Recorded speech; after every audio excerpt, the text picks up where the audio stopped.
आपल्या शहरातील, जिल्ह्यातील आणि राज्यातील ताज्या बातम्या पाहण्यासाठी TV7 न्यूज चॅनल सबस्क्राइब करा आणि बेल आयकॉनवर क्लिक करा।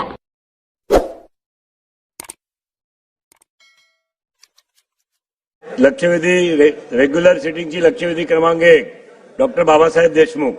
लक्षवेधी क्रमांक 1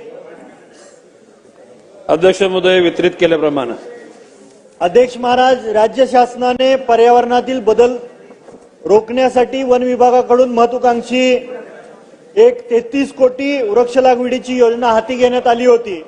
परंतु सन 2017 ते 23च्या दरम्यान सांगोला, पंढरपूर, मंगळवेढा तालुक्यात वृक्ष लागवड योजनेचे जवळजवळ 109 कोटी रकमेचा अपहार झाला असून त्या संदर्भात सर्व कागदपत्राच्या पुराव्यानिशी सामाजिक कार्यकर्ते दादासाहेब चव्हाण यांनी पंढरपूर आणि मंगळवेढा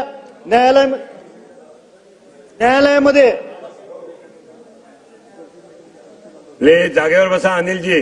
न्यायालयामध्ये याचिका दाखल केली आणि कागदपत्रे तपासून पंढरपूर आणि मंगळवेढा न्यायालयाने निकाल दिले। संबंधित पंढरपूर आणि मंगळवेढा पोलीस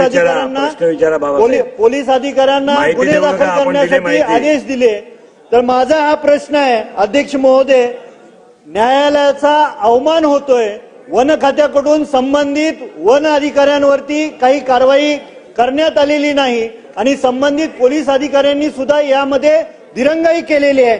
तर अवमान करणाऱ्या वन खात्याच्या संबंधित अधिकाऱ्यांची व पोलीस अधिकाऱ्यांची कायदेशीर चौकशी कधी करणार आणि अपहार झालेली 109 कोटीची रक्कम व्याजासहित संबंधित अधिकाऱ्याकडून शासनाला जमा करून घेणार का?